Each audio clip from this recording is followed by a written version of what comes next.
نحمده ونصلي على رسوله الكريم اما بعد فاعوذ بالله من الشيطان الرجيم بسم الله الرحمن الرحيم رب اشرح لي صدري ويسر لي امري واحلل عقدة من لساني يفقهوا قولي۔ الحمدللہ اللہ کا انعام ہے کہ ایک بار پھر ہمیں اللہ تعالیٰ نے رمضان کے کنارے تک پہنچا دیا۔ صحابہ کرام دعائیں مانگا کرتے تھے کہ اللہ تعالیٰ تو ہمیں رمضان تک پہنچا۔ جس شخص کو جتنی بھی اس مہینے کی قدر ہے، جو جتنا زیادہ اس کی اہمیت سے واقف ہے، اس کی برکتوں سے واقف ہے، اس کی فضیلت سے واقف ہے، وہ اتنا ہی زیادہ شوق اور بے قراری کے ساتھ اس کا انتظار کرتا ہے۔ اور جو شخص اس کی اہمیت سے واقف نہیں، وہ شاید اس کے آنے کو اپنے لیے ایک بوجھ سمجھتا ہو، یا اپنے لیے ایک پریشانی کی بات کہ ہائے کیا ہوگا، رمضان آئے گا، جلدی اٹھنا پڑے گا، نیند قربان کرنی پڑے گی، کھانا پینا چھوڑنا پڑے گا، لمبی نمازیں پڑھنی پڑیں گی۔ یہ سب باتیں وہی سوچ سکتا ہے، وہی کر سکتا ہے جو یہ نہ جانتا ہو کہ ان میں سے ایک ایک عمل کی قدر و قیمت کیا ہے، اور ان میں سے ایک ایک عمل اللہ رب العزت کے نزدیک کس قدر پیارا ہے۔ لیکن چونکہ ہم انسان ہیں، بہت سی باتوں کو ہم ایک دفعہ جانتے ہیں پھر بھول جاتے ہیں، اس لیے اس بات کی ضرورت محسوس ہوتی ہے کہ آج ہم پھر اپنے آپ کو رمضان کی یادوں سے وابستہ کریں، رمضان کی یادیں تازہ کریں، اس کی برکتوں اور فضیلتوں کے بارے میں کچھ باتیں جو پہلے سے معلوم ہے ذرا ذہن کے تازہ خانے میں لے آئیں، تاکہ ہم اچھی طرح رمضان کا استقبال کریں اور اچھی طرح اس سے فیضیاب ہو سکیں۔ کسی بھی چیز سے آپ صحیح طور پر فائدہ اسی وقت اٹھا سکتے ہیں، یا کوئی بھی کام زیادہ بہتر اسی وقت ہو سکتا ہے جب آپ اس کے لیے بھرپور تیاری کیے ہوئے۔ مثلا امتحان سے پہلے اگر امتحان کی تیاری کر لی جائے تو امتحان آسان ہو جاتا ہے، سفر سے پہلے اگر سفر کی تیاری کر لی جائے تو سفر آسان ہو جاتا ہے۔ جیسے سفر کے بارے میں اللہ تعالیٰ فرماتے ہیں، اور خصوصاً سفر حج کے بارے میں کہ وَتَزَوَّدُوا فَإِنَّ خَيْرَ الزَّادِ التَّقْوَىٰ، کہ زاد راہ ساتھ لے کے چلو، یعنی تیاری کے ساتھ جاؤ۔ اور بہترین تیاری کس چیز کے ساتھ ہوتی ہے؟ تقویٰ کے، یعنی تیاری میں بہترین تیاری تقویٰ کی تیاری۔ اور رمضان کی فضیلت اور رمضان کی اہمیت اور رمضان کی فرضیت بھی کس لیے ہے؟ تاکہ تمہارے اندر تقویٰ پیدا ہو۔ تو تقویٰ پیدا نہیں ہو سکتا جب تک کہ ہم پوری طرح اپنے آپ کو رمضان میں تیاری کے ساتھ نہ داخل کریں، اور پھر ہر موقع کی مناسبت سے جو کچھ ہمیں کرنا ہے اس کو ہم یاد نہ کر لیں۔ اگر مختلف احادیث کے اور قرآن پاک کی آیات کے الفاظ کو جمع کر لیا جائے تو اس مہینے کی تعریف میں جو الفاظ آتے ہیں وہ کچھ یوں ہیں۔ ایک جگہ اس کو شہر مبارکن کہا گیا، برکتوں والا مہینہ۔ دوسری جگہ شہر عظیم، بہت عظمت والا مہینہ۔ تیسری جگہ شہر برکہ، برکت کا مہینہ۔ ایک اور جگہ شہر صبر، صبر کا مہینہ، کیونکہ اس میں ساری نیکیاں اس وقت ہو سکتی ہیں جب ہمارے اندر صبر کی صفت ہو۔ شہر المواسات، ہمدردی کرنے کا مہینہ، آپس کی غمخاری کا مہینہ، رحمت کا مہینہ، بخشش کا مہینہ، عذاب جہنم سے رہائی کا مہینہ، اور سب سے بڑھ کر نزول قرآن کا مہینہ۔ شہر رمضان الذی انزل فیہ القرآن، رمضان وہ مہینہ ہے جس میں قرآن پاک اتارا گیا۔ تو گویا قرآن پاک کا نازل ہونا سب سے بڑا انعام ہے اللہ کا ہم سب کے لیے، کیونکہ اس میں ہمارے لیے ہدایت اور رحمت اور برکت ہے۔ تھوڑی دیر کے لیے سوچئے کہ اگر قرآن پاک ہماری زندگی میں نہ ہوتا تو ہماری زندگی کیسی زندگی؟ کبھی آپ نے غور کیا کہ انسان اور جانور کا فرق کیا ہے؟ کسی بھینس، گائے، بکری کو آپ دیکھیں وہ کیا کرتی ہے۔ مثلا ایک بھینس صبح ہوتی ہے، اس کو بھوک لگتی ہے، چارہ کھاتی ہے۔ بکریوں کو آپ دیکھیں صبح صبح شور مچا دیتی ہیں، ان کو بھوک لگی، شور ہنگامہ جب تک کچھ کھا نہ لیں۔ اچھا کھا لیتے ہیں، گھومے پھرے، ادھر ادھر دیکھا، کبھی کہیں کھڑے ہوئے، کبھی کہیں کھڑے ہوئے، کبھی بیٹھ گئے، پھر کھانے کا وقت ہو گیا، پھر کھانے لگ گئے۔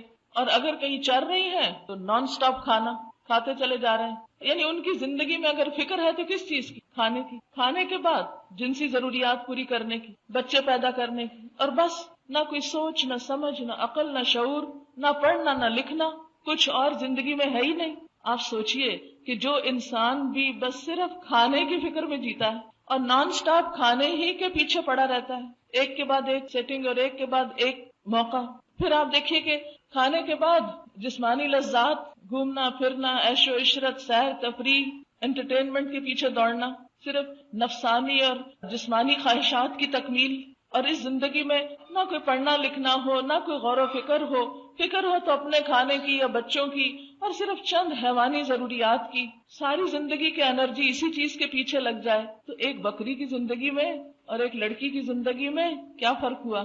کچھ بہت بڑا فرق نہیں۔ فرق اس وقت آتا ہے جب انسان عقل و شعور سے کام لیتا ہے اور ایک مسلسل غور و فکر کے عمل میں رہتا ہے۔ اللہ نے عقل جیسی نعمت جو اس کو دی ہے اور قرآن جیسی نعمت جو اس کو دی ہے، اس سے اپنی روح کی غذا کا سامان کرتا ہے، روح کی غذا کی فکر کرتا ہے۔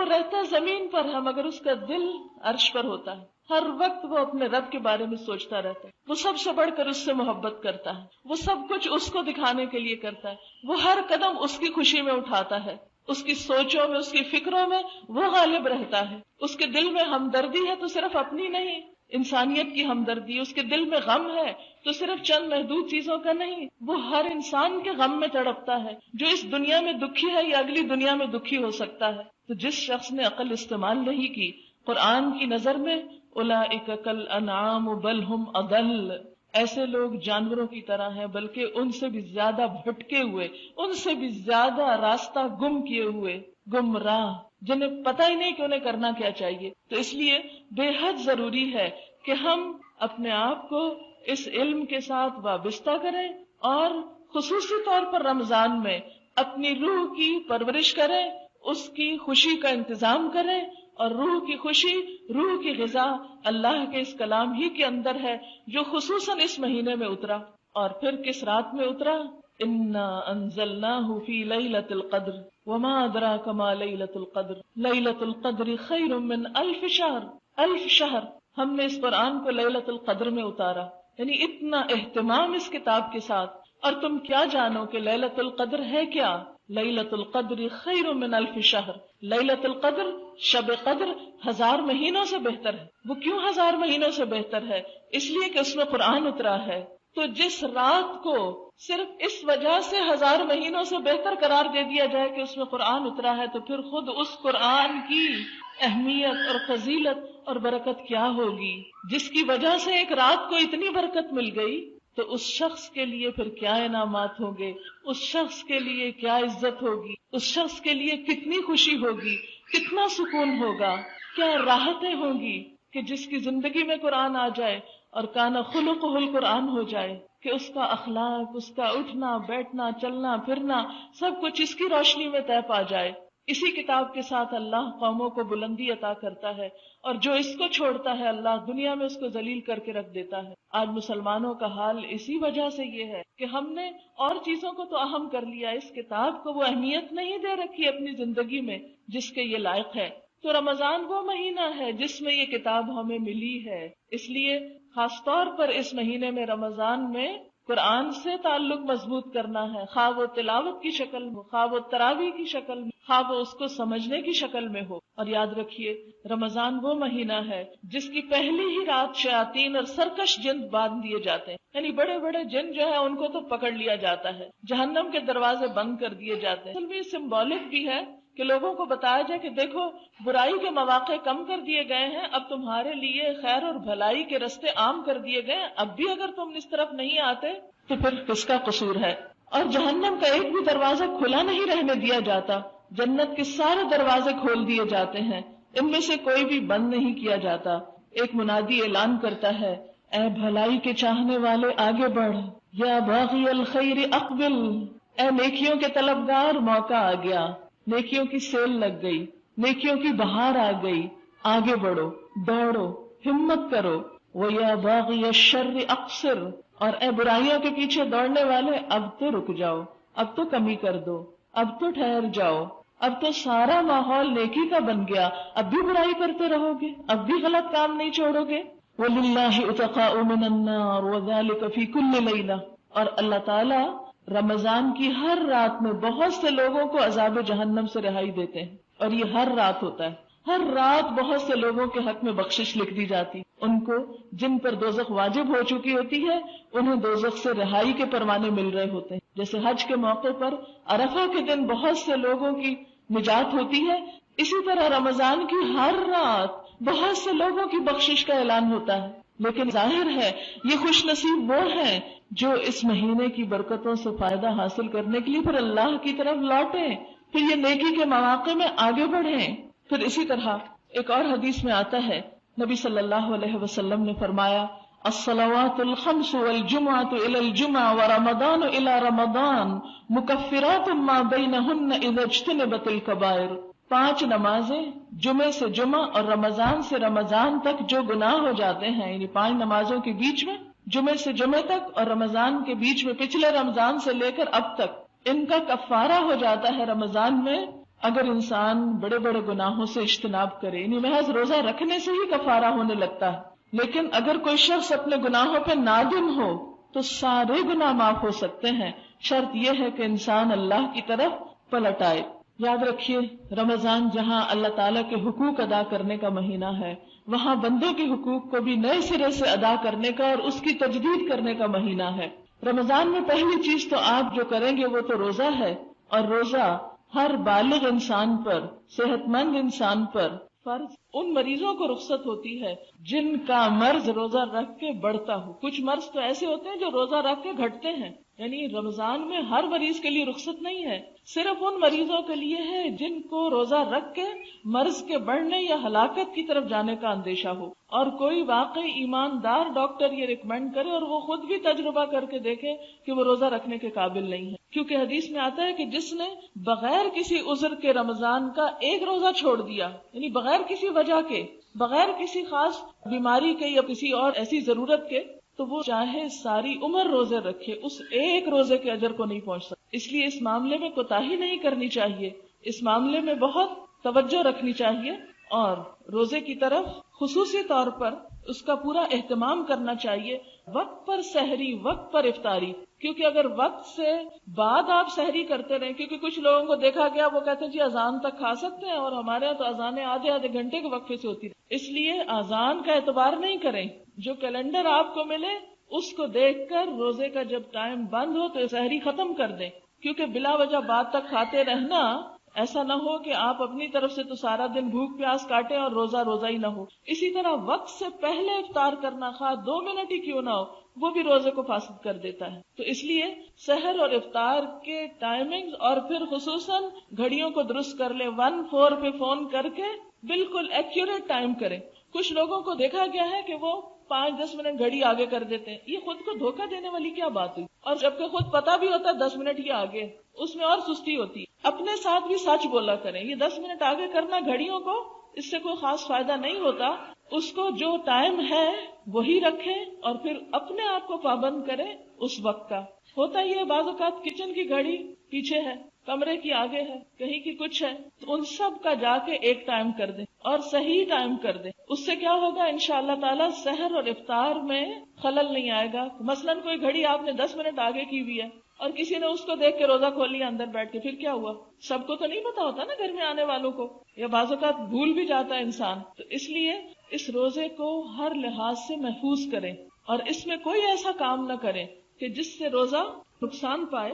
پھر اسی طرح یہ ہے کہ روزہ رکھ کے جھوٹ بولنا، غیبت کرنا، لڑائی جھگڑا کرنا، بد اخلاقی برتنا، یہ ساری چیزیں بھی روزے کو نقصان دیتی ہیں. یعنی روزہ انسان کے صرف کھانے پینے سے پرہیز کرنے کا نام نہیں ہوتا، بلکہ روزہ نام ہے برائیاں چھوڑنے کا.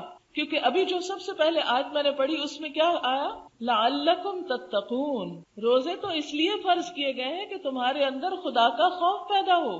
جس رب کے خوف سے تم کھانا پینا چھوڑ دیتے ہو کہ اس نے منع کیا ورنہ روزہ ہی نہیں ہوگا، اسی رب کی خاطر جھوٹ چھوڑ دو، چوری چھوڑ دو، غیبت چھوڑ دو، خیانت چھوڑ دو، سود چھوڑ دو، رشوت لینا چھوڑ دو، مال حرام جو ہے اس کا لینا اور اس کا دینا چھوڑ دو.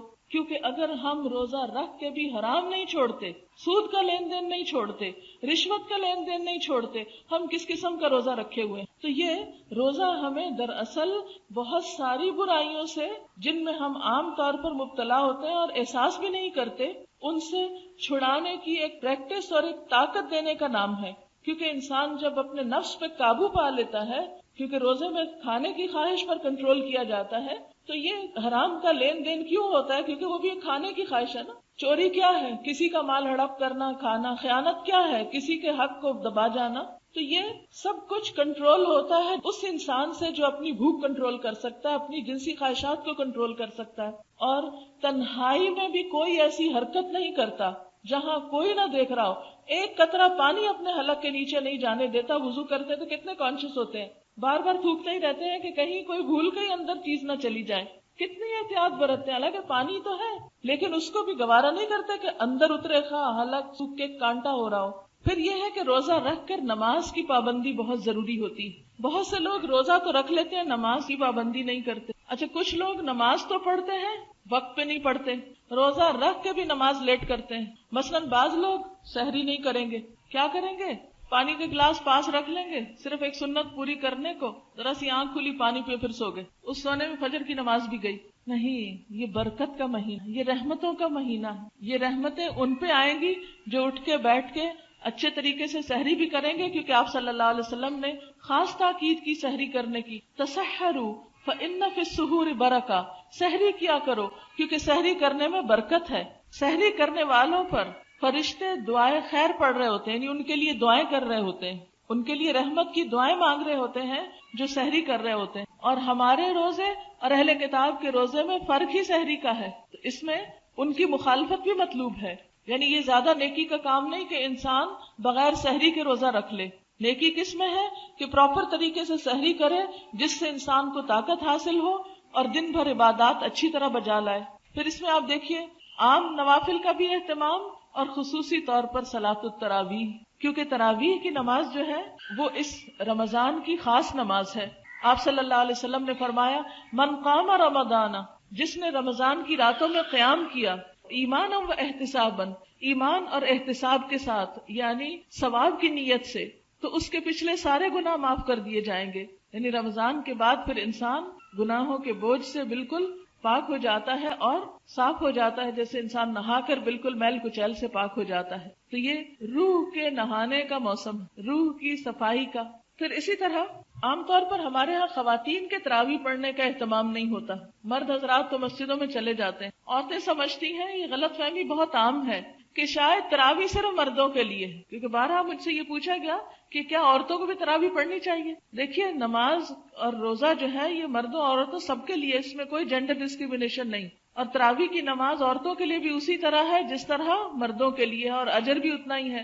اب ہوتا یہ ہے کہ سب کے ساتھ جو نماز پڑھی جاتی ہے وہ تو آسان ہوتی ہے، لیکن جب آپ گھر میں اکیلے پڑھنے لگتے ہیں تو آپ کے لیے بڑی مشکل ہو جاتی. دوسری مشکل یہ ہے کہ ہمارے ہاں مسجدوں میں عورتوں کے لیے جگہ نہیں ہے. تو ایسی صورت میں اگر گھروں میں کچھ لوگ مل کر کوئی انتظام کر لیں، کسی قاریہ کا یا کسی قاری صاحب کا، کہ جو نفل نماز جو ہے یعنی تراویح کی نماز وہ گھر میں اگر پڑھوا دے کہیں اور اہل محلہ مل کے اہتمام کر لیں، تو انشاءاللہ اس میں بہت انجوائے کریں گے آپ. اور وہ قرآن پاک جو آپ تراویح میں کھڑے ہو کر سنتے ہیں اس کا لطف ہی کچھ اور ہے.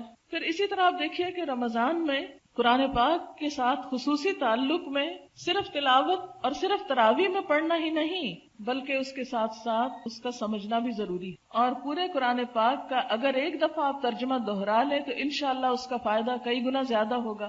نبی صلی اللہ علیہ وسلم کے بارے میں آتا ہے کہ وہ بہت سخی تھے، یعنی بہت زیادہ سخاوت کرتے تھے، صدقہ خیرات کرتے تھے. اور رمضان میں جب جبریل امین آ کر آپ کو ملتے تھے تو آپ کی سخاوت بہت زیادہ بڑھ جاتی تھی. اور جبریل امین رمضان کی ہر رات میں آپ سے ملتے تھے اور آپ سے قرآن کا دور کرتے تھے، یعنی پورا پچھلا دہراتے تھے. بس آپ صلی اللہ علیہ وسلم جب جبریل علیہ السلام سے ملتے تو تیز ہوا سے بھی زیادہ سخی ہو جاتے. یعنی جیسے تیز ہوا چلتی نا تو ہر چیز اڑا کے لے جاتی، کچھ بھی نہیں چھوڑتی، ہلکی چیزیں بھاری چیزیں ہر چیز پر اثر انداز ہوتی، یا یہ کہ ہر گوشے میں گھس جاتی ہے. اسی طرح نبی صلی اللہ علیہ وسلم کی خیرات رمضان میں تیز ہوا سے زیادہ نہیں، ہر چیز وہ صدقہ خیرات میں دے دیتے تھے. اور پھر آپ کے دیے ہوئے مال سے سوسائٹی کا ہر فرد اس سے فائدہ اٹھاتا تھا، ہر ایک تک وہ خیر پہنچتی تھی. اس لیے آپ بھی یہ کوشش کریں کہ جب صدقہ خیرات کریں تو اس میں رشتہ دار، دوست احباب، معاشرے کے ضرورت مند اور دیگر افراد جن کی ابھی کچھ آپ کو بتائی گئی ہوں گی، گائیڈ لائنز دی گئی ہوگی کہ آپ کہاں کہاں خرچ کر سکتے ہیں، ان تمام پہلوؤں میں آپ کچھ نہ کچھ اپنا مال ضرور لگائیں. خصوصی طور پر آپ دیکھیے کہ زکوٰۃ کا اہتمام کرنا. زکوٰۃ ویسے تو اس وقت فرض ہوتی ہے جب سال گزرتا ہے مال پر، لیکن اگر آپ ان ایڈوانس 1 سال کی یا 2 سال کی زکوٰۃ دینا چاہیں تو وہ آپ دے سکتے ہیں. جبکہ آپ کی نیت اور ارادہ یہ ہو کہ یہ مال مجھے آئندہ بیچنا نہیں ہے تو آپ پہلے سے بھی نکال سکتے ہیں اگر اس وقت آپ کی گنجائش زیادہ ہے، اور اگر نہیں تو جب آپ کے پاس ہو اس کے مطابق جب سال ہو جائے پورا اس وقت آپ ادا کر سکتے ہیں. پھر آپ دیکھیے کہ رمضان میں آپ نے خصوصی طور پر دعائیں بہت مانگنی. سحری کے وقت استغفار کی پابندی کریں. قرآن پاک میں آتا ہے وَبِالْأَسْحَارِ هُمْ يَسْتَغْفِرُونَ، وہ سحری کے وقت استغفار کرتے ہیں. عام دنوں میں تو ہم سحری کے وقت اٹھ نہیں پاتے، تو آپ رمضان میں جب سحری تیار کر رہے ہوں، میز لگا رہے ہوں، کوئی کام کر رہے ہوں، اس وقت کثرت سے استغفار. اور آپ کو استغفار کے فائدے معلوم ہے کہ ہر مشکل سے نکلنے کا راستہ بن جاتا ہے. جب انسان کے گناہ معاف ہو جائیں تو پھر اس کے لیے تو ہر رحمت کے دروازے کھل جاتے ہیں، جنت کے دروازے کھل جاتے ہیں. پھر کون سی خیر ہے جس سے انسان محروم ہو سکتا ہے اگر انسان کی معافی ہو جائے. تو اس لیے سب سے زیادہ استغفار کی طرف توجہ دینی، اور خصوصاً سحری کے وقت. پھر اسی طرح صبح شام کے اذکار کی پابندی. پھر اسی طرح ہر نماز کے بعد، فرض نماز کے بعد خصوصاً دعا قبول ہوتی. پھر قرآن پاک کی تلاوت کے بعد، پھر جب آپ مل کے قرآن پاک کا دور کریں گے یا اس کو سمجھیں گے اس وقت. پھر اسی طرح تراویح کے بعد جب یعنی سنیں گے آپ قرآن پاک، اور خصوصاً روزے کی افطاری کے وقت. ایک حدیث میں آتا ہے کہ اس وقت کی دعا رد نہیں ہوتی، اور اس کے لیے خواتین خصوصی کوشش کریں کہ گھر میں وہ فضا پیدا کریں کہ بڑے چھوٹے بچے سب کے سب اللہ تعالیٰ کی طرف متوجہ، اور اس وقت میں خصوصی دعائیں مانگے اپنے لیے. عام طور پر وہ ایک ایسا ہنگامہ ہوتا ہے، شور ہنگامہ، دیر ہو رہی ہے، جلدی کرو، روزہ کھلنے والا ہے، ٹیبل لگاؤ، کھانا لگاؤ، وہ چیز کہاں ہے، یہ کہاں ہے، وہ تم نے نہیں رکھی، ایک دوسرے کو ڈانٹ ڈپٹ ہو رہی ہوتی ہے. اس سارے کلچر کو بدل دیں. گھر سے تھوڑا سا کام پہلے شروع کر لیں تاکہ افطار کے وقت سے پہلے جب سب کچھ لگ جائے، اور کوشش کریں کہ افطار پانی اور کھجور سے کرنے کے فوراً بعد نماز ادا کر لیں یکسو سے. ورنہ کئی لوگ افطاری رکھنے میں اتنا تھک جاتے ہیں، پھر اس کو کھانے میں اتنا وقت لگاتے ہیں کہ مغرب کی نماز تو اول وقت نصیب ہی نہیں ہوتی سارا رمضان. یہ رمضان جو ہمارے لیے رحمتوں اور عبادتوں کا مہینہ، نیکیوں کا موسم بہار بن کے آیا، وہ ہم نے کھانے کا موسم بہار بنا لیا، اور مغرب تو لازماً لیٹ کرتے ہیں. آپ دیکھیے ایک کھجور، 2 یا 3 جو بھی آپ سمجھتے ہیں کہ جتنی آپ کی طلب ہے وہ لے کے پانی پیئے، 1 گلاس 2 گلاس، اور اس کے بعد آپ آرام سے نماز پڑھ لیں، پھر آئیں بیٹھیں اور کھانا کھا لیں. بیکار کی چیزیں ادھر ادھر کی کھانا اس وقت انسان کا پورا سسٹم جو ہے اس کو اپسٹ کرتا ہے، اور اس سے پھر یہ کہ نمازوں میں سستی ہوتی، وضو قائم رکھنا بعض اوقات مشکل ہو جاتا. جتنی سادہ غذا کھائیں گے، جتنی آپ اپنی احتیاط برتیں گے، صاف ستھری ایسی چیز کھائیں گے کہ جس سے آپ کی عبادت میں خلل نہ آئے، کیونکہ وہ بھی آپ اپنا خیال خود رکھیں گے. ہر شخص اپنے مزاج کو سمجھتا ہوتا ہے کہ کن چیزوں سے اس کو الرجی ہے، کون سی چیزیں اس کے لیے نقصان دہ ہیں، تاکہ کوئی ایسا سبب نہ بنے. نہ تو اتنی کم غذا کھائیں کہ آپ بیمار پڑ جائیں اور روزے ہی چھوٹ جائیں، نہ اتنی زیادہ کھائیں کہ آپ بیمار پڑ جائیں کہ آپ کی نمازیں چھوٹ جائیں. تو یہ سب کچھ خاتون خانہ کے ہاتھ میں ہوتا ہے. اس لیے آپ کی ذمہ داری اس میں بہت اہم ہے کہ پچھلے سالوں کی نسبت بچوں کو، گھر والوں کو، رشتہ داروں کو بہت آسان طریقے سے تھوڑا تھوڑا کٹ ڈاؤن کرتے کرتے سمپل غذاؤں کی طرف لے آئیں. تو اس سے وقت بھی بچے گا، نمازیں بھی وقت پر ہوں گی، اور اس کے ساتھ ساتھ عبادت کا بھی آپ کو لطف آئے گا. پھر آپ دیکھیے کہ دعاؤں میں نئی دعائیں بھی آپ یاد کر لیں، جیسے وضو کے بعد جو دعائیں پڑھی جاتی ہیں، اسی طرح گھر سے نکلتے ہوئے. کچھ لوگوں کو تو یاد ہی ہوں گی، لیکن جو لوگ ابھی تک یاد نہیں کر سکے، سونے کے وقت، سو کر اٹھنے پر کچھ نئی دعائیں آپ چھوٹی دعاؤں کی کتاب رکھیں. رمضان میں ٹارگٹ رکھیں ہر عشرے میں 1 یا 2 دعا یاد کر لیں، اس کو لکھ کے ان جگہوں پہ لگا دیں. اب تو اسٹیکر وغیرہ بھی اویلیبل ہوتے ہیں، اور ان کو پڑھنے کی کوشش کریں. یعنی اس رمضان میں آپ نیکی کے کچھ کام ضرور ایسے اپنی زندگی کی عادت میں شامل کر لیں جو ابھی تک آپ نے نہیں کیے. وہ ہر ایک اپنے اس کے مطابق فیصلہ کر سکتا ہے. حضرت سلمان رضی اللہ تعالیٰ عنہ سے روایت ہے، نبی صلی اللہ علیہ وسلم نے فرمایا، تمہارا رب بڑا حیا والا اور سخی ہے. جب بندہ اس کے حضور ہاتھ اٹھاتا ہے تو اسے یہ ہاتھ خالی لوٹاتے ہوئے شرم آتی. یعنی دیر اس میں ہے کہ ہم مانگنے میں جو دیر کرتے ہیں، اللہ تعالیٰ دینے میں دیر نہیں کرتا. ہاں کچھ چیزیں آپ کو ابھی دے دیتا ہے، کچھ آپ کے لیے سنبھال کر رکھ دیتا ہے کہ جب میرے پاس آئیں گے تو پھر ان کو دوں گا. زیادہ خوش ہوں گے اس وقت، کیونکہ اس وقت ضرورت زیادہ ہوگی. اور پھر اسی طرح جب اللہ آپ کو دیتا ہے تو آپ بندوں کو دینے والے خوب خوب صدقہ خیرات کریں رمضان میں. اس میں ایک تو میں خواتین کو مشورہ دوں گی کہ اپنے کچن کی کیبنٹ سے لے کر اپنے وارڈروب، اپنے سٹورز، اپنے سارے گھر کی ایک صفائی کر لیں رمضان سے پہلے ہی. ان 2 دنوں سب چیزوں میں سے صدقہ کریں، کچھ نہ جو اپنے لیے بھی لا کے رکھی ہوئی ہیں اس میں سے بھی ایک آدھ اٹھا لیں. اس میں سے بھی نکال کے کچھ کھانے کی چیزوں میں سے، کچھ اپنے جیسے صابن سرف وغیرہ لا کے رکھا کچھ اس میں سے، کچھ اسی طرح فالتو کپڑے پڑے ہوئے اس میں سے، کچھ سٹور میں آپ دیکھیں کچھ نہ کچھ، ہر اپنے جو چیزیں آپ خود استعمال کرتے ہیں ان میں سے ہر چیز میں سے کچھ نہ کچھ آپ نکالیں. ایک تو گھر بڑا اچھا صاف ہو جائے گا. دوسرے یہ ہے کہ پھر جو آپ اپنے لیے پسند کرتے ہیں وہ آپ نے دوسروں کے لیے بھی کیا. تیسرے یہ ہے کہ آپ خصوصی طور پر پھر افطار کے لیے کچھ کریں، کیونکہ اگر انسان کسی کو افطاری کراتا ہے تو اس کو روزہ دار کے روزے کے برابر اجر ملتا ہے. یعنی آپ نے کسی کو ایک کھجور سے روزہ افطار کرا دیا، اس کا اجر کتنا پائے؟ جتنا اس شخص نے روزہ رکھ کے اجر کمایا اتنا آپ کو بھی اس کا مل گیا. کتنا عام موقع ہے نیکی کمانے کا. اس لیے حریص ہو اس بات میں. حتیٰ کہ گھر میں تو بچوں کو کہتی ہوں کہ جب کھجور کھانے لگو تو پہلے اپنے منہ میں ڈالنے کی بجائے دوسرے کو آفر کر دو. اپنے ہاتھ سے دوسرے کو، ایک بہن دوسرے کو دے، دوسرے بھائی کو دے، بھائی باپ کو دے، ہر ایک دوسرے کو پیش کرے. ایک تو وہ قربانی کا جذبہ آتا ہے، دوسرا یہ ہے کہ اس کو پھر اس وقت ہاتھ سے دینے کا بھی ثواب مل جاتا ہے اور دینے کی عادت پڑ جاتی. یعنی چھوٹے چھوٹے موقع میں نیکی کمانے کے گر تلاش کریں. پھر اسی طرح جیسے ابھی آپ نے سنا کہ نبی صلی اللہ علیہ وسلم خوب سخاوت کیا کرتے تھے اور تیز آندھی سے زیادہ تیز ہوتے تھے سخاوت کے معاملے میں رمضان میں. آپ دیکھیے کہ نبی صلی اللہ علیہ وسلم نے عورتوں کو خصوصاً صدقے کی تلقین کی. ہمارے ہاں یہ تصور ہے کہ ہم تو کماتی نہیں ہیں، ہمارا تو کچھ ہے ہی نہیں، ہم کیا صدقہ کریں. اور اس طرح خواتین اپنے آپ کو صاف بچا جاتی ہیں صدقہ خیرات سے. دیکھیے ہم اپنی ضروریات کے لیے، اپنا زیور کپڑا بنانے کے لیے سب کچھ حاصل کر لیتے ہیں. اگر یہ ممکن نہ ہوتا تو خواتین کے پاس اتنے اچھے اچھے کپڑے کہاں سے آتے، اتنے خوبصورت نئے نئے ڈیزائن کے زیور کہاں سے آتے. آخر کوشش ہوئی اس کے لیے، اللہ نے آپ کو دیا. اب جو آپ کو دیا ہے کچھ اس میں سے کر لیں اور کچھ شوہر کو منائیں اور خصوصی طور پر کچھ صدقہ کریں. تو جو شوہر دیں گے اس میں ان کا حصہ، لیکن تنگ نہ کریں، ان کو پریشان نہ کریں. اس کے لیے اچھے اچھے مشورے ضرور دیں کہ چلیں یہ اس کو دے دیتے ہیں، یہ وہاں بھجوا دیتے ہیں، یہ اس کے لیے کر لیتے ہیں. سب کی لسٹ بنا لیں کہ کہاں کہاں دینا ہے، کس کس کو دینا ہے. تو انشاءاللہ تعالی تھوڑی تھوڑی خیر ہر ایک تک پہنچے گی. ہر کونے اور ہر گوشے تک. کچھ علم کے راستے میں خرچ کریں، کچھ غریبوں کو کھلانے کے لیے خرچ کریں، کچھ دوستوں رشتہ داروں کو تحفے میں دیں. یعنی آپ خود اپنا ایک پلان بنا سکتے ہیں. اس کی ایک لسٹ اس سال بنا لیجئے، ہر سال رمضان میں وہی اٹھائی اور ہر ایک تک کچھ نہ کچھ حسب توفیق تھوڑا یا زیادہ کر دی. آپ دیکھیں نبی صلی اللہ علیہ وسلم نے فرمایا آگ سے بچنے کی فکر کرو، خواہ کھجور کا آدھا ٹکڑا ہی. اس کے انتظار میں نہ رہو کہ لو ہمارے تو اپنے کھانے کو کچھ نہیں، ہم کس کو کھلائیں، ہماری تو اپنی اتنی کم تنخواہ. دیکھیں اپنے ہی کھانے میں سے تھوڑا تھوڑا.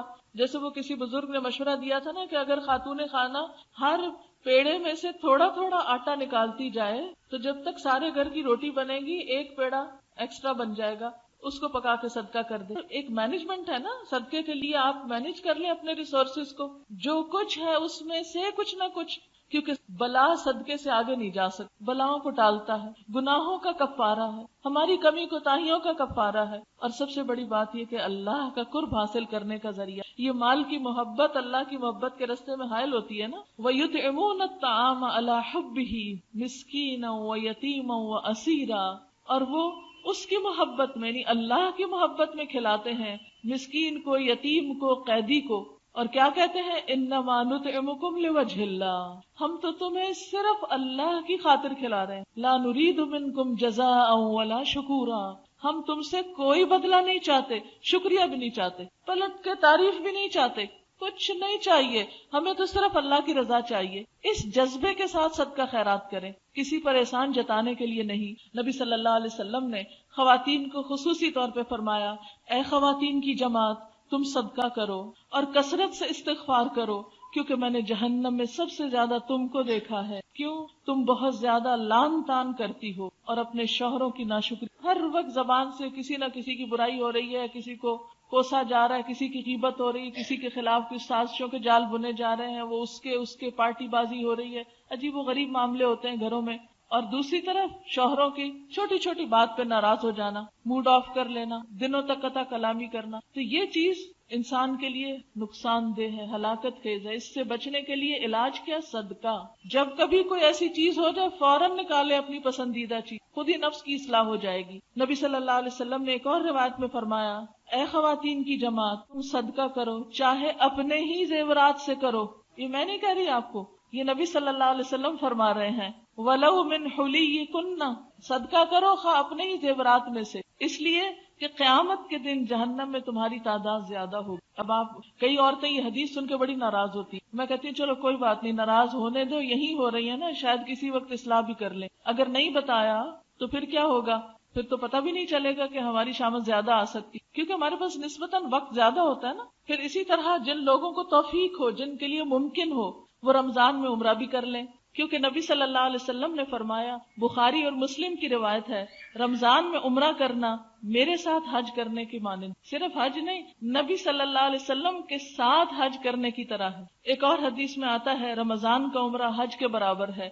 پھر اسی طرح آخری عشرے کا اہتمام، حضرت عائشہ فرماتی ہیں جب رمضان کا آخری عشرہ ہوتا تو آپ صلی اللہ علیہ وسلم رات کا بیشتر حصہ جاگ کے گزارتے، آخری عشرے میں رات کی عبادت خصوصی طور پر، اور اپنے گھر والوں کو بھی جگاتے اور عبادت میں خوب محنت کرتے، کمر کس لیتے۔ اس سے کیا پتہ چلتا ہے کہ آپ صرف خود نہیں جاگتے تھے، گھر والوں کو بھی جگاتے تھے۔ تو آپ اپنے بچوں کو، شوہروں کو، دوستوں کو آخری عشرہ شروع ہونے سے پہلے تھوڑا تھوڑا تیار کریں۔ اب تو آخری عشرہ آنے والا ہے، اب تو راتوں کو بھی جاگنا ہوگا، تاکہ وہ سن سن کے ہلکا ہلکا ان کا دماغ تیار ہوتا رہے، ان کی سوچ بنتی رہے، کیونکہ آپ کی ہیں سارے گھر میں نیکی کو پھیلانے کا ذریعہ ہیں۔ ایک عورت پورے گھر کو چلاتی ہے، صرف مادی طور پہ نہیں، روحانی طور پہ بھی ساتھ لے کے چلتی۔ تو اس کی یہ چھوٹی چھوٹی باتیں عمل سے دکھانا، کر کے بتانا، بول کے بتانا، یہ سب کچھ ممکن ہے۔ دوسروں سے نہیں توقع رکھیں، خود رول ماڈل بنے،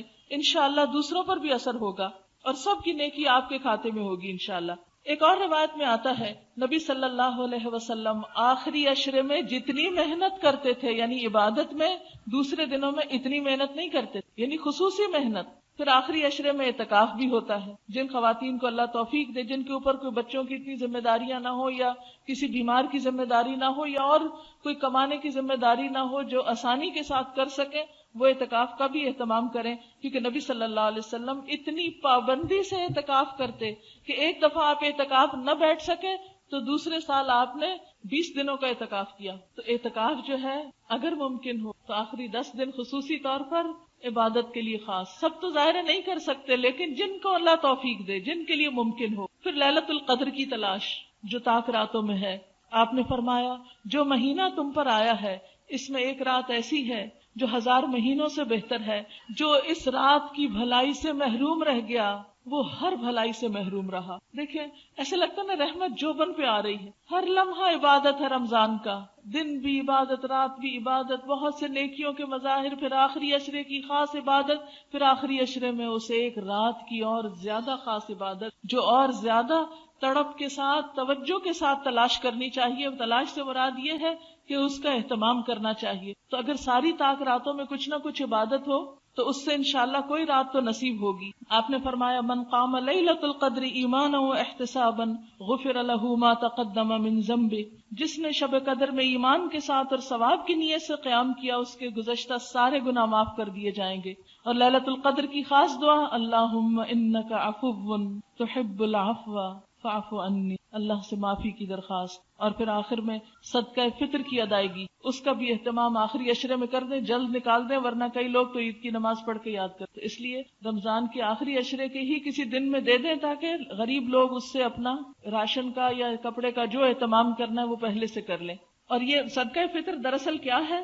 نبی صلی اللہ علیہ وسلم نے فرمایا صدقہ فطر روزے دار کو بےہودگی اور فحش باتوں سے پاک کرنے کے لیے ہے، یعنی روزے کی حالت میں کوئی کمی بیشی ہو جاتی ہے تو صدقہ فطر اس کا کفارہ کرتا ہے۔ محتاجوں کے، اور یہ محتاجوں کے کھانے کا انتظام کرنے کے لیے فرض کیا گیا ہے۔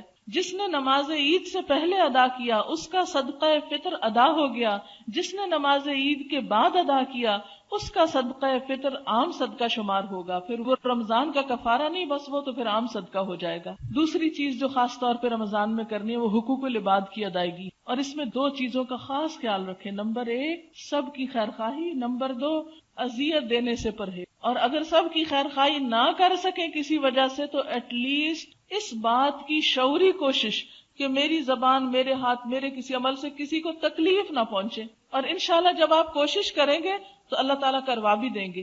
یعنی آپ اپنے رمضان کا ایک موٹو رکھیں، میں نے کسی کو تکلیف نہیں دینی، لکھ کے کہیں لگا دیں گھر میں، مجھے کسی کو تکلیف نہیں دینی. اور پھر آپ دیکھیں گے کہ آپ خود ہی سوچنے لگے کہ کسی کو مجھ سے کہاں کہاں تکلیف ہوتی ہے اور کس اعتبار سے میں نے اپنے آپ کو بچانا ہے. پھر اسی طرح دوسروں کی ضروریات پوری کرنا.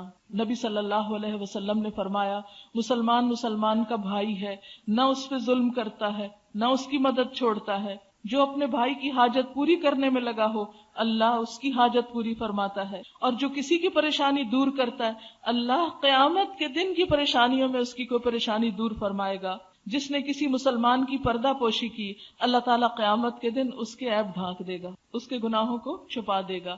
اور پھر اس میں خصوصی طور پر محروم طبقات کا خیال، بیوہ، مسکین، یتیم، اسیر، ان طبقات کا خیال رکھنا اتنی بڑی نیکی کا کام ہے جیسا کوئی شخص ہر روز دن کو روزہ رکھے اور روز رات کو جاگ کے عبادت کرے. اور یہ کس کے لیے اتنا ممکن ہے اتنی بڑی عبادت کرنا. پھر اسی طرح اور جو بھی صدقہ اس میں خصوصاً کھانے کا اہتمام ضرور کرنا ہے، کیونکہ بھوکے کو کھانا کھلانا جنت میں لے جانے والے کاموں میں سے ہے. اور یہ بھوکا صرف یہ نہیں کہ غریب بھوکا ہو، کوئی امیر بھوکا بھی ہو سکتا ہے. یعنی اپنے رشتہ داروں کو کچھ پکا کے بھیج دینا، یا کوئی کسی بھی طرح کچھ سوکھا راشن یا کوئی کھجور، یا یعنی رمضان کے تحفے جو ہیں اس میں آپ رمضان سے پہلے ہی مثلا رشتہ داروں کو کوئی کھجور بھجوا دیں یا کوئی اور اس طرح کی چیز بھجوا دیں. ہمسایوں کا خاص خیال رکھیں، جو کچھ پکائیں اس میں سے کچھ بھجوا دیں. نبی صلی اللہ علیہ وسلم نے فرمایا کہ کوئی ہمسائی اس بات کو حقیر نہ جانے خواہ وہ اپنی ہمسائی کو بکری کا کھر ہی کیوں نہ بھجوائے. ایک اور روایت میں آتا ہے کہ شوربہ پتلا کرنے کا حکم دیا تاکہ تم اپنے ہمسائے کی خبر گیری کر سکو. تو رمضان میں اس طرح ایک دوسرے کی طرف چیز بھجوانے سے کیا ہوتا ہے، ایک اچھے جذبات پیدا ہوتے ہیں. پھر بیماروں کی عیادت، یعنی ہاسپٹلز وغیرہ میں اگر کوئی ایسے ضرورت مند ہے، یا ابھی آپ کو شاید بتایا گیا ہو کہ وہاں پر کھانا ڈسٹریبیوٹ کرنے کا بھی انتظام ہے انشاءاللہ، جو اٹینڈنٹس ہوتے ہیں بیماروں کے ان کے لیے کچھ کرنا. پھر اسی طرح نوکروں کے کام میں کمی کرنا، یہ نہیں آپ خود تو عبادت فرمائیں، سوئیں، آرام کریں، اور وہ بےچارے کئی کھانے عام دنوں سے بھی زیادہ کھانے پکا کر آپ کی خدمت کریں، اور نہ وہ نماز پڑھیں اور نہ ان کی کوئی عبادت ہو. وہ آپ کے لیے تو لاسٹ مومنٹ پہ گرم پراٹھا بنا کے لائیں اور خود بغیر کھانا کھائے روزہ رکھیں. گرم چائے چاہیے، گرم پراٹھا چاہیے، لاسٹ مومنٹ پہ تازہ چیز چاہیے، اور وہ بےچارے بھوکے کھڑے ہوتے ہیں. اس کا خاص خیال رکھنا ہے آپ نے. ایسا اہتمام کریں کہ چائے فلاسک میں ڈال لیں، روٹی ہاٹ پاٹ میں رکھ لیں، لیکن ان بےچاروں کو سحری اچھی طرح کرنے دیں، پانی بھی پینے دیں ان کو. کچھ غیر ضروری کام جو ہیں، کئی لوگ تو گھروں کی رینوویشن شروع کر دیتے ہیں رمضان میں کہ لوگوں کا آنا جانا نہیں، چلو گھروں کے نیا فرنیچر بدلو، پردے بدلو، یہ کرو وہ کرو، اور وہ سارے کام پھر بےچارے نوکروں کی شامت آ جاتی. رمضان گھروں کی صفائی کا مہینہ نہیں، دلوں کی صفائی کا مہینہ ہے، تقویٰ کی افزائش کا مہینہ ہے. اس لیے اپنے ساتھ جو بھی آپ کے کوئی رہتا ہے، خواہ وہ آپ کے سرونٹس ہیں، نوکر ہیں، ان کا بھی خصوصی خیال آپ نے رکھنا ہے. پھر اسی طرح لغو چیزوں سے بھی بچنا چاہیے، یعنی حرام سے تو بچنا ہی ہے، کیونکہ آپ صلی اللہ علیہ وسلم نے فرمایا جب تو روزہ رکھے تو تیری آنکھ اور تیرے کان کا بھی روزہ ہونا چاہیے. یہ نہیں کہ روزہ رکھ کے دل بہلانے کو ٹیلی ویژن لگا لیں اور کوئی فلم دیکھنا شروع کر دیں. آنکھ کا بھی روزہ، کان کا بھی روزہ. فرمایا جب تو روزہ رکھے تیری آنکھ اور کان کا بھی روزہ ہو، اور زبان پہ بھی قابو ہو، جھوٹ اور حرام سے بچا جائے، پڑوسی کو تکلیف نہ دی جائے، اور تجھ پر وقار اور اطمینان ہو.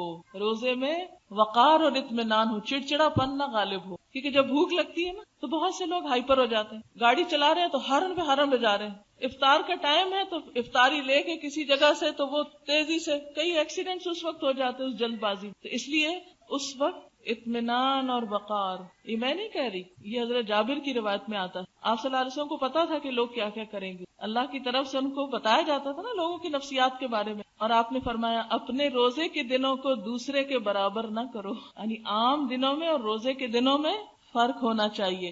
رمضان عام دنوں سے مختلف گزرنا چاہیے. اب آپ خود دیکھ لیجئے کہ کہاں کہاں آپ مختلف کریں گے. پھر اسی طرح آپ نے فرمایا جو روزہ رکھ کر جھوٹ بولنا اور اس پر عمل کرنا نہ چھوڑے تو اللہ کو اس بات کی کوئی ضرورت نہیں کہ کوئی شخص کھانا پینا چھوڑے. آپ صلی اللہ علیہ وسلم نے فرمایا روزہ کھانے پینے سے رکنے کا نام ہی نہیں بلکہ بےہودہ اور فحش کاموں سے رکنے کا نام ہے. لہٰذا اگر روزہ دار سے کوئی گالی گلوچ کرے، کوئی اور آ کے لڑے یا جہالت سے پیش آئے تو اسے کہہ دینا چاہیے کہ میں روزے سے ہوں، میں روزے سے ہوں، میں نہیں لڑ سکتا. یعنی گالی کے جواب میں کیا کہنا، میں روزے سے ہوں، انی صائم. اور پھر خصوصی طور پر روزہ رکھ کر مردہ بھائی کا گوشت نہ کھایا جائے، کیونکہ اس سے روزہ ختم ہو جاتا ہے. کھانا پینا تو منع ہے نا. جب حلال کھانا منع ہے تو مردہ کا گوشت تو کھانا اور ہی منع ہے. مراد ہے غیبت سے پرہیز، خصوصی طور پر صبر، خاموشی. کوئی جو کرتا ہے وہ اس کا اخلاق ہے، ہمیں اپنے اخلاق کا اور اچھے اخلاق کا ثبوت دینا ہے. آپ نے فرمایا غیبت زنا سے بھی شدید تر ہے.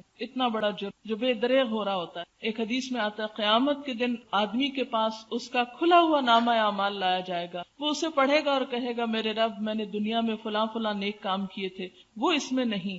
اللہ تعالیٰ جواب دے گا کہ لوگوں کی غیبت کرنے کی وجہ سے وہ نیکیاں تمہارے نامہ اعمال سے مٹا دی گئیں. مثلاً آپ نے کوئی بہت بڑا صدقہ خیرات کیا اور آپ کو بڑی امید ہے قیامت کے دن جائیں گے اور اس کا بڑا ثواب ہم کو ملے گا. جب آپ کا اعمال نامہ سامنے آئے گا تو آپ کہیں گے وہ کہاں گیا؟ وہ پتہ چلے گا وہ سب صاف ہوگا کیونکہ وہ فلاں فلاں کی غیبت کی تھی. اس لیے اس سے خصوصی طور پر پرہیز کرنا ہے. اور آخری چیز ہے روزانہ اپنا جائزہ لینا، اپنے آپ کو خود ایویلویٹ کرنا ہے، روز کا روز جائزہ. آپ صلی اللہ علیہ وسلم نے فرمایا کم من صائم لیس له من صیامہ الا الظمأ وکم من قائم لیس له من قیامہ الا السحر. کتنے ہی روزہ دار ہیں جن کو سوائے پیاس کے روزہ رکھنے سے کچھ نہیں ملتا. کتنے ہی شب بیدار ہیں جنہیں بے خوابی کے سوا شب بیداری سے کچھ نہیں ملتا. وہ رات کو جاگتے بھی ہیں تو کچھ نہیں کماتے. اس لیے خصوصاً اپنا جائزہ کہ کہیں روزہ رکھ کے ایسے کام تو نہیں ہو رہے جس سے سب صفائی ہو رہی ہو. نبی صلی اللہ علیہ وسلم کے بارے میں آتا ہے آپ نے صحابہ سے فرمایا ممبر لاؤ. صحابہ ممبر لائے. آپ نے پہلی سیڑھی پہ قدم رکھا تو فرمایا آمین، دوسری پہ رکھا تو فرمایا آمین، تیسری پہ چڑھے تو فرمایا آمین. جب آپ ممبر سے نیچے تشریف لائے تو ہم نے عرض کیا اللہ کے رسول صلی اللہ علیہ وسلم آج ہم نے آپ سے ایسی بات سنی ہے جو آج سے پہلے کبھی نہیں سنی. فرمایا جبریل میرے پاس آئے اور کہا اس آدمی کے لیے ہلاکت جس نے رمضان کا مہینہ پایا اور اپنے گناہوں کی معافی اور بخشش حاصل نہ کی. جس کو پورا یہ مہینہ ملا اور پھر اس نے بخشش نہ کرائی تو آپ نے اس کے جواب میں آمین کہا. آپ اپنے آپ سے پوچھئے جب رمضان کا آخری دن ہو تھوڑی دیر کو اعتکاف بیٹھ جائیے. لوگ عید کی خوشی میں اچھل کود کر رہے ہوں، آپ کیا کیجئے کہیں تنہائی میں جا کے بیٹھیے، اپنا جائزہ لیجیے کیا کیا کیا نہیں، کیا کرنا چاہیے تھا جو نہیں ہو سکا. اور اپنے اندر سے پوچھئے کیونکہ انسان کو خود پتا ہوتا کیا واقعی میرا رمضان ایسا گزرا کہ میری بخشش ہو چکی. کیونکہ ٹھیک ہے ہمیں غیب کا نہیں پتا، اللہ تعالیٰ کے وہ فیصلے ہم ججمنٹ نہیں کر سکتے، لیکن ایک ججمنٹ کے اندر بھی ہوتی ہے کہ ہاں واقعی. کیونکہ نیکی کیا ہے؟ جس کام کے کرنے سے تجھے اطمینان ہو. اور برائی کیا ہے؟ الاثم ما حاک فی نفسک، جو تیرے دل میں کھٹک جائے اور تو برا جانے کہ لوگوں کو پتہ نہ چل جائے کہیں. اور دوسری سیڑھی پہ جب آپ نے قدم رکھا تو فرمایا اس شخص کے لیے ہلاکت جس نے ماں باپ دونوں یا کسی ایک کو بڑھاپے کی حالت میں پایا اور ان کی خدمت کر کے جنت حاصل نہ کی. میں نے اس کے جواب میں کہا آمین. اور اسی طرح اس شخص پر بھی ہلاکت جس نے آپ کا نام سنا اور پھر درود شریف نہ پڑھا. اور آخری بات یہ آپ صلی اللہ علیہ وسلم نے فرمایا من صام رمضان وعرف حدودہ وتحفظ مما ينبغي له ان يتحفظ فيه كفر ما قبلہ. جس نے رمضان کا روزہ رکھا اور اس کی حدود کو پہچانا، بچنے والی چیزوں سے بچا، اس کے پچھلے سارے گناہ معاف کر دی. اللہ تعالیٰ ہم سب کو ایسا ہی رمضان نصیب فرمائے کہ واقعی جب رمضان گزرے تو ہمارے سارے گناہ معاف ہو چکے. دعا سے پہلے ایک دعا دیکھیے، 2-3 چیزیں اور بس ٹپس کے طور پر کہنا چاہوں گی. ایک تو یہ ہے کہ رات کو اگر آپ تراویح کے بعد جلد سوئیں تو انشاءاللہ دن کو بھی فریش رہیں گے اور صبح بھی آپ جلدی اٹھ سکتے. ہوتا یہ ہے کہ جب انسان سارے دن کے بعد شام کو کھانا پینا شروع کرتا ہے، پھر تراویح میں کچھ ایکسرسائز بھی ہو جاتی ہے، پھر بڑا فریش ہو جاتا ہے. اب دل چاہتا ہے کوئی گپ شپ کریں، کوئی ملے، میل ملاقات، ادھر ادھر آنا جانا، بہت مزہ آ رہا ہے. نہیں، اس وقت میں اپنے آپ کو سونے کے لیے، کیونکہ آپ دیکھیے روزہ تو ہے ہی ہے کہ جب سونے کو دل نہ چاہے تو کہو سو، اٹھنے کو دل نہ چاہے تو اٹھو، جب کھانے کو دل نہیں چاہتا سحری کو کھاؤ، جب کھانے کو دل چاہ رہا نہیں کھاؤ. ہر چیز نفس کے خلاف ہو رہی ہے، اسی سے تقویٰ حاصل ہوتا ہے انسان کو. تو اس میں یہ ہے کہ رات کو جلد سے. ایک اور چیز یہ ہے کہ طہارت اور پاکیزگی کا بہت اہتمام کریں، کیونکہ بہت سے لوگ اس معاملے میں بے فکر رہتے ہیں. اس سے پھر آپ دیکھیے اتنی لمبی نمازیں بھی پڑھیں اور آپ کا وضو ٹھیک نہ ہو، آپ کا غسل صحیح نہ ہو، آپ کی باقی طہارت کے لوازمات پورے نہ ہوں. اس لیے میں چاہوں گی کہ رمضان میں اگر کتاب الطہارہ کا ایک دفعہ پھر مطالعہ اپنے طور پر کر لیں کہ کہیں کوئی ایسی چیز تو نہیں چھٹ رہی. پھر اسی طرح یہ کہ اللہ تعالیٰ کو روزہ دار کے منہ کی جو پسند ہے وہ بہت زیادہ پسند ہے. مسک ایک خوشبو ہے، اس سے بھی زیادہ کستوری جس کو بولتے ہیں. لیکن اس کا یہ مطلب نہیں کہ ہم مسواک نہ کریں اور کہیں کہ اللہ تعالیٰ کو یہ بہت پسند ہے اس لیے ہم ایسے ہی چھوڑے ہوئے اپنے آپ کو. روزے میں جو اسٹک کا مسواک ہوتا ہے اس کو کثرت کے ساتھ کریں. اس سے کیا ہوگا کہ آپ کی عبادت میں اور زیادہ لطف آئے گا آپ کو، نمازوں میں اور دل لگے گا. اور اسی طرح استنجے کو بہت کیئرفلی، لیکن مبالغہ نہیں کریں طہارت میں، کیونکہ نبی صلی اللہ علیہ وسلم نے قیامت کی نشانیوں میں سے بتایا تھا کہ لوگ طہارت میں مبالغہ کرنے لگیں. تو مبالغہ نہیں، لیکن نجاست سے پرہیز ضروری ہے، پیشاب کی چھینٹوں سے پرہیز ضروری ہے. وضو کرتے وقت سارے اعضاء کو خوب مل کے دھونا ضروری ہے. نہانے کی ضرورت ہو تو نہانے میں طہارت کے جو فرائض ہیں اس کو پورا کرنا ضروری، کیونکہ فرض غسل نہیں ہوتا جب تک اس کے ساتھ وضو نہ ہو، یعنی کلی اور ناک میں پانی نہ ڈالا جائے اور پورے جسم پہ پانی نہ بہایا جائے. اسی طرح مینسز کے بارے میں خواتین بعض اوقات کیئر لیس ہوتی ہیں. وہ کہتی ہیں 10 بجے تک اگر آپ پاک ہو گئے تو روزہ ہو گیا. نہیں، اگر سحر کا وقت گزر گیا اور اوپر 10 منٹ بعد بھی آپ پاک ہوئے تو روزہ نہیں ہو. روزہ ہوتا ہے سحری کا وقت ختم ہونے سے پہلے پاک ہونے پر. ہاں، یہ اور بات ہے کہ اگر جنابت کا غسل کرنا ہے تو وہ اذان کے بعد بھی آپ کر سکتے ہیں، لیکن پیریڈز میں اگر آپ کی بلیڈنگ یا آپ کی صفائی نہیں ہوئی سحری کے وقت، جبکہ سحری ختم ہو جاتی ہے اور آپ نے فجر کی نماز نہیں پڑھی، بعد میں آپ کو فیل ہو رہا ہے کہ اب شاید آپ صاف ہو گئے ہیں یا 10 بجے تک آپ صاف ہو گئے، تو وہ اس دن کا روزہ نہیں ہوگا. اسی طرح بعض لوگ اگر آدھے دن میں روزہ ختم ہو گیا تو وہ کہتے ہیں نہیں ہم تو پورا کرتے ہیں، یا کچھ کھاتے ہی نہیں. بہت سے لوگوں کو یہ دیکھا گیا کہ روزہ ختم بھی ہو جائے تو کچھ نہیں کھاتے، کہ نہیں وہ ہمیں سارے روزے کا ثواب ملے گا اگر ہم شام تو کچھ نہیں کھائیں گے. نہیں، روزہ ختم تو اب کھانے سے پرہیز کس لیے؟ اگر ضرورت ہے دوا کی کہ سر درد ہو رہا ہے، پیٹ درد ہو رہا ہے، تو آپ اس کو لے سکتے ہیں. بلا وجہ حلال کو حرام نہ کریں اور بلا وجہ ممنوع کو اپنے لیے جائز نہ کریں. اسی طرح اگر روزہ کھلنے سے صرف 5 منٹ پہلے آپ کو پیریڈ شروع ہو گئے تو روزہ گیا، اس کو دوبارہ رکھنا ہوگا. ہاں، ثواب آپ کو پورا دن روزہ رکھنے کا مل گیا، لیکن جو فرض ہے وہ نہیں ادا ہوا. فرض کی ادائیگی کے لیے آپ کو دوبارہ روزہ رکھنا ہوگا. ابھی چونکہ ٹائم ہے تھوڑا سا میں سوالوں کے جواب دے. ایسا ہے کہ کسی نے پوچھا ہے آپ کس آیت یا حدیث کو بنیاد بنا کر 1 سال زکوٰۃ پہلے ادا کرنے کی بات کریں. اگر آپ اس کا ریفرنس چاہتے ہیں تو ایک کتاب ہے صلاح الدین یوسف کی زکوٰۃ کے مسائل کے اوپر، میں نے اس میں پڑھا ہے، زبانی اس وقت ریفرنس یاد نہیں. دارالسلام کی چھپی ہوئی ہے میرے خیال میں، صلاح الدین یوسف کی کتاب ہے زکوٰۃ کے مسائل، اس میں آپ کو ریفرنس مل جائے گا انشاءاللہ. بعض عالم کہتے ہیں کہ اگر کتنا بھی غریب ہو اس کے گھر میں ٹی وی ہے تو اس پہ زکوٰۃ نہیں لگتی. ویسے کرنا تو ایسا ہی چاہیے، ٹھیک کہتے ہیں، لیکن یہ ہے کہ اب بچے اگر بھوکے مر رہے ہیں، بچوں کو نہیں ان کی سزا دی جا سکتی جو کچھ ماں باپ کر رہے ہیں. سحری اور افطاری کا مسنون غذا، مسنون تو کھجور ہی ہے اور اس کے علاوہ پانی ہے، باقی تو ہر علاقے کی اپنی غذائیں ہوتی ہیں. اگر میں آپ کو سرید بتاؤں جو آپ صلی اللہ علیہ وسلم کو پسند تھا تو ہو سکتا ہے یہاں اس کی ریسیپی بھی نہ پتا ہو. اپنا اپنا جو بھی آپ کا اسٹیپل فوڈ ہے آپ اس کو کھائیے. کلو واشربوا ولا تسرفوا. اور اسراف میں آپ کو معلوم ہے کیا آتا ہے؟ حدیث کی ڈیفینیشن ہے کہ یہ چیز بھی اسراف میں شامل ہے کہ انسان ہر وہ چیز کھانے لگے جس کو اس کا دل چاہے. کھانے میں اسراف کیا ہے؟ ہر وہ چیز کھانے کے پیچھے پڑ جانا جس کو کھانے کو دل چاہ رہا ہو.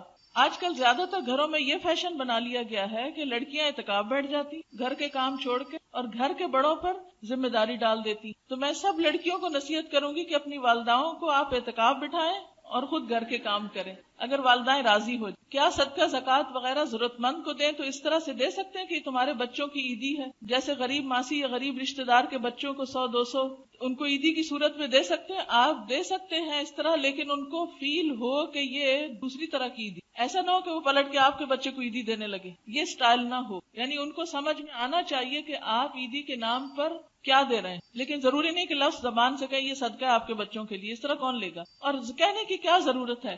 صرف یہ کہ یہ آپ کے بچوں کے لیے ہے. کیوں بول رہے ہیں عیدی یا کچھ اور؟ ایسا نہ ہو کہ اس لفظ سے کوئی دھوکہ کھا کے اس کو ایسی عیدی سمجھے جس کو لوٹانا اپنے اوپر لازم سمجھے. مجھے نہ مسجد جانے کی اجازت نہ قرآن حفظ. اس صورت میں تراویح کیسے پڑھی جائے؟ اس صورت میں جتنی آپ کو صورتیں یاد ہیں نا اتنی صورتیں آپ ہر رکعت میں، مثلاً اگر آپ کو 8-10 یاد ہیں تو 2-2 رکعتوں میں وہ 5-5 صورتیں ایک رکعت میں پڑھ لیں مثلاً. اور آپ ایک اور کام بھی کر سکتے ہیں کہ ایک آیت کر کے رمضان میں کچھ اور صورتیں یاد کر لیں، تو رمضان میں اس کا یاد کرنا آسان بھی ہو جائے گا. اور اسی یاد کیے ہوئے کو تراویح میں پڑھ لیں. ہمارے ایک استاد تھی، انہوں نے اپنے شاید بھائی کا واقعہ بتایا تھا کہ ان کے بھائی نے رمضان میں صرف 1 مہینے میں روزانہ دن کو 1 پارہ یاد کر کے رات کو تراویح میں، اور 1 مہینے میں قرآن حفظ ہو گیا تھا ان کا. یہ فرسٹ ہینڈ معلومات ہے جو مجھے براہ راست ہماری ٹیچر نے بتائی تھی. تو بات یہ ہے کہ ایسے بھی اللہ والے ہوتے ہیں کہ جو ہمت کریں. اب جیسے ماشاءاللہ آپ لوگوں نے ایڈوانس کورس میں سورت سجدہ یاد کر لی ہے، ملک کئی لوگوں نے یاد کر، سورت دخان پوری ہوگی ماشاءاللہ. دیکھیں تو یہ وہ لوگ ہیں کہ جو سوچ بھی نہیں سکتے تھے کہ یہ صورتیں ان کو زبانی آئیں گی اور آ گئی. تو اس لیے اپنے آپ کو انڈر ایسٹیمیٹ نہ کریں. اللہ نے صلاحیت دی ہے.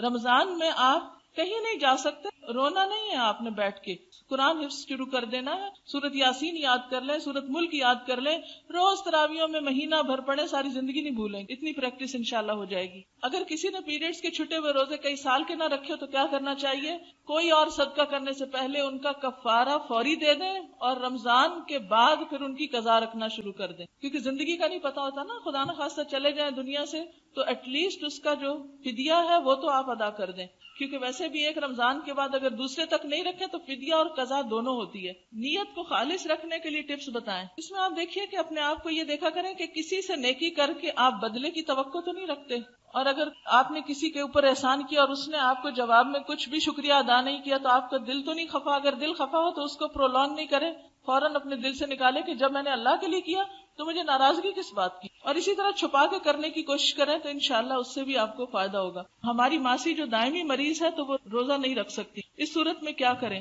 غریب ہونے کی وجہ سے فدیہ نہیں دے سکتی, آپ ان کی طرف سے, آپ کی ماسی ہے نا, خدمت آپ کی کرتی ہیں, آپ ان کی خدمت کریں. کیا خواتین گھر میں اعتکاف کر سکتی ہیں؟ جبکہ ایک درس میں میں نے سنا کہ عورتیں بھی اعتکاف صرف مسجد میں بیٹھ سکتی ہیں. دیکھیے یہ اختلافی معاملہ ہے, پھر میں آپ کو ایک بات بتاؤں گی تو میرے پیچھے پڑ جائیں گے سب. بات یہ کہ اعتکاف تو مسجد میں, قرآن میں آتا ہے وَأَنْتُمْ عَاكِفُونَ فِي الْمَسَاجِدِ. اب ہمارے مشکل یہ کہ یہاں مسجدوں میں انتظام نہیں ہے, تو ایسی صورت میں پھر کیا عورتیں بالکل ہی نیکی سے محروم رہ جائیں؟ تو پھر یہ ہے کہ بیٹھ جائیں گھر میں, کیا ہو سکتا ہے. جس کا شوق ہے وہ کہاں جائے, جب کوئی جگہ ہی نہیں ہے تو پھر گھر کے ایک کونے میں بیٹھ جائیں. کچھ لوگ روزے سے پہلے سگریٹ پیتے ہیں, کیا اس کی اجازت؟ دیکھیے آپ, سگریٹ حلال اور طیب میں ہے. اللہ تعالیٰ قرآن پاک میں فرماتے کلوا من طیبات ما رزقناکم. طیبات, سگریٹ طیبات میں سے نہیں ہے, اس لیے اس کو نہیں پینا چاہیے. اور رمضان اچھا موقع ہے سگریٹ چھوڑنے کا. اپنے گھر والوں کی مدد کیجیے اس معاملے. کسی نے لکھا ہے میرا نام نینسی یوف ہے, میں جرمنی سے آئی ہوں, میں نے کبھی اسلام کے بارے میں نہیں پڑھا تھا, آپ کی کیسٹ سن کر میں نے الہدا میں داخلہ لیا, مجھے اب پتہ چلا کہ اسلام کیا ہے. مسلمانوں کے بارے میں میرا خیال غلط تھا, میں آپ کی بہت شکر گزار ہوں, آپ کی وجہ سے آج میں ایک سچی مسلمان ہوں. آپ کی کلاس میں آنے کے بعد میں نے اردو بھی سیکھی, آپ کو ملنے کا شوق تھا, آج وہ بھی پورا ہو گیا. اللہ تعالیٰ ان سب کو استقامت. اگر نوکر روزہ نہ رکھتا ہو تو اس کے ساتھ نرمی کا سلوک کیا جائے, جی ہاں, تاکہ وہ روزہ رکھنے لگے. اگر آپ نے اس کے ساتھ سختی کا سلوک کیا تو پھر تو وہ بالکل بھی نہیں رکھے گا. اس کو آپ بتائیے کہ روزہ کیوں ضروری, آپ اس کو سکھائیں, اس کی تربیت آپ پہ ذمہ داری. کیوں؟ حدیث میں آتا ہے کلکم راعٍ وکلکم مسئول عن رعیتہ, تم میں سے ہر شخص نگران ہے اور اس سے اس کی رعایا کے بارے میں سوال کیا جائے گا. عورت اپنے گھر کی نگران ہے, ہاں, اس سے اس کی رعایا کے بارے میں پوچھا جائے گا. نوکر جو ہے وہ گھر میں ہی شامل ہے نا, بچوں جیسے ہی ہوتے ہیں, تو ان کے بارے میں بھی آپ سے پوچھ ہوگی, ان کو بھی دین سیکھنے سکھانے کے لیے کوئی موقع فراہم کریں. چلیے اب دعا کر لیں. سبحان اللہ والحمد للہ ولا الہ الا اللہ اکبر ولا حول ولا قوة الا باللہ العلی العظیم. اللہم صل علی محمد وعلی آل محمد کما صلیت علی ابراہیم وعلی آل ابراہیم. اللہم بارک علی محمد وعلی آل محمد کما بارکت علی ابراہیم وعلی آل ابراہیم. ربنا آتنا فی الدنیا حسنۃ وفی الآخرۃ حسنۃ وقنا ربنا لا تزغ قلوبنا بعد إذ هديتنا وهب لنا من لدنك رحمة إنك أنت الوهاب. ربنا هب لنا من أزواجنا وذرياتنا قرة أعين واجعلنا للمتقين إماما. يا حي يا رحمتك لا إله إلا أنت سبحانك إني كنت ظالمين. یا اللہ پاک تو ہم سب پر اپنی رحمت فرما, ہمیں اس رمضان میں بہترین نیکیاں سمیٹنے کی توفیق عطا فرما. یا اللہ یہ رمضان اس طرح گزرے کہ ہمارے سارے گناہ معاف ہو جائیں, قبولیت والے اعمال کی توفیق عطا فرما, ہماری ریاکاریاں ہم سے دور فرما دے, ہمیں